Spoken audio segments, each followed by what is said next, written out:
Ese waruzi ko ushobora kuba warahisemo nabi cyangwa ukaba warahisemo neza? Byose ndahari ngo mbikwereke, kandi numara kubyumva ndagusaba uhita ufata umwanzuro wihuse. Kandi ibi ngibi bireba cyane wowe ufite umukunzi ndetse nawe utamufite. Unyumve neza dia, singiye kukwangisha uwo muntu, ahubwo ndashaka ko wikura muri uwo mutego yaguteze. Kandi buriya azi neza kutazawuvamo, ariko arimo aribeshya. Yego nibyo, wowe ubona ko agukunda ndabizi neza, yewe ubona ko adashobora kubikora, ariko nkubwije ukuri urimo uribeshya. Burya ngo ntukizere umwana w'umuntu.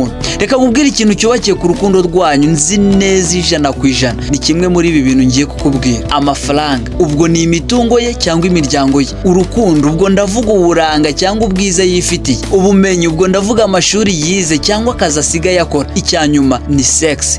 Ibi byose mvuze, urukundo rwanyu ni hano rushingiye. Kimwe muri ibyo nicyo cyubatse urukundo rwanyu. Warangiza ngo rurakomeye, muzabana, azakomeza gukunda, ariko nkubwije ukuri urimo kwibeshya. Niyo mpamvu naguteguriye iyi video ngo nkwereke icyo ugomba guhitamo mbere y'ibindi byose, kandi kizaguha umutuzo, kikaza n'ibyiza byinshi mu buzima bwawe. Wowe icyo usabwa cyonyine, niba ari ubwa mbere ubonye iyi YouTube channel, kanda hano kuri subscribe, kandi niba warabikoze ni byiza. Ngaho reka dukomeze nkwereke uburyo waguye mu mutego kandi utabizi. Reka mbanze nkubwire ko amafaranga ni meza, ariko ntabwo yaguha byose. Yego n'urukundo ni rwiza, ariko iyo rwubakiye ku bukene ntabwo ruryoha. Bivuze ngo kimwe ni magirirane, kandi koko nibyo. Rero dore icyo ugomba kumenya mbere yo guhitamo. Icyambere, kubanza wimenya wowe ubwawe. Niba uri umusore, ntukajye mu nkundo niba wumva ko utari tayari yo kuzana umugore. Nawe mukobwa, niba wumva utari tayari yo gushaka, ntukajye mu nkundo. Ndabizi neza hano niho hantu uvana ibikomere by'umutima byinshi. Erega impamvu babara ni wowe wabyiteye. Wagiye mu rukundo, ariko uwo muntu muri kumwe ntacyo yitaho, agufata nabi kubera ko watiteguye gushaka. Aracyifata uko yiboneye, kuko yumva ko naho wamwanga azashaka undi, kuko igihe yihaye cyo gushaka ntabwo kiragera. Ndagusabye ntukemere ko umuntu agufata nk'igipupe, agutwara aho yiboneye, akubwira ibyo ashaka, wababara warira, ibyo ntacyo bimubwiye. Ariko nawe bitekerezeho, ibaza umuntu ugukosereza aho kugusaba imbabazi, akaba ari wowe uzimusaba. Menya guhitamo neza, ntukibabarize umutima, uwawe nahazajya, kandi naza uzabibona. Dore ibintu bitatu bikwereka ko uwo muntu muri kumwe wamuhisemo mu buryo budakwiriye. Mu yandi magambo, ibi nibyo bikwereka ko wahisemo nabi. Icyambere, ufata icyemezo kubera igitutu cyangwa se ubwoba bwo kumva ko barahita bakwanga. Ukibaza uti ese ubundi ndamukura hehe? Hano icyo nakubwira, niba ujya umubwira ikintu wakumva arakaye, umutima wawe ugahita ukurya cyane birenze, ukumva ugize ubwoba, ukumva nta mudendezo ufite, burya urwo rukundo ntukizere ko ari urwawe koko.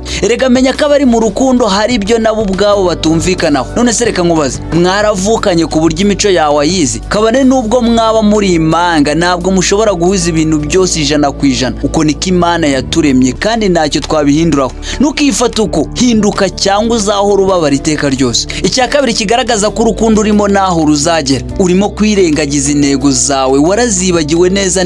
Ibaze ko kubera amafaranga wabonye, kubera uburanga bwiza wamubonyeho, kubera inzobe nziza, kubera ni byinshi wamukurikiyeho. Ibaze ko wihaye intego kuzatangira gutereta byibuze ufite 500 kuri konte, cyangwa ukaba waravuze ngo byibuze uzatangira gutereta ufite imyaka 28, ariko none ubonye umukobwa mwiza ko kanya ufatiyeho nta gahunda uragera, ngo kubera gusa inzobe afite, ngo kubera gusa nyashi. Ariko kuri nuko bazagusuzugura, wibaza icyatumye ubijyamo. Kandi ibyo nkubwira ntuzatinda kubibona, nkuhaye ukwezi kumwe gusa. Erega wijya kwibabariza umutima, igihe nikiragera, humura uwawe warahari kandi naho yagiye. Rekeraho kurya ibitarashya, kandi menya ko igikomeye atari amafaranga cyangwa urukundo, ahubwo ni icyerekezo cyawe. Niba ibyo urimo gukora bitajyanye n'intego zawe z'ahazaza, urimo guhomba byinshi utaramenya. Dore icya gatatu, uri kurwana intambara z'abandi wiyibagiwe wowe ubwawe, ukibabaza, ukitera icyuma wowe utabizi. Hari abantu baba barahisemo urukundo rw'akababaro, ariko bakavuga ngo ndamukunda, nzamwihanganira. Ariko icyo gihe uko kwihangana ubuvuga, nuzi ko ari igikomere uba uri kwitera mu mutima wawe. Ntugakomeze kubabarira umuntu udashaka guhinduka. Abikora uyu munsi ukamuha imbabazi, neje akongera ukamuha imbabazi, ariko ibyo urimo gukora ni ugusinziriza umusazi w'umugabo wigize umugore, kandi ubizi neza. Wibwira ko nimugoroba atari bugufate ku ngufu, kandi menya ko wibahetse ababwiriza uwo mu mugongo. Niba byaramaze kuba akamenyero, nushaka wiruke, wivane muri uwo mutego. Niba utabikoze, ejo bundi uzandika muri comment unsaba kugukorera video y'uburyo wakwikuramo ex wawe. Ngaho reka nsoze nkwifuriza ishya n'ihirwe mu byo ugiye gukora. Niba koko wamaze kubona ko uwo muntu akubeshya cyangwa ko gukunda by'ukuri, niba nta soni biguteye, uwo muntu akaba byujuje, usanze ko kagukunda, andika muri comment uti I love you.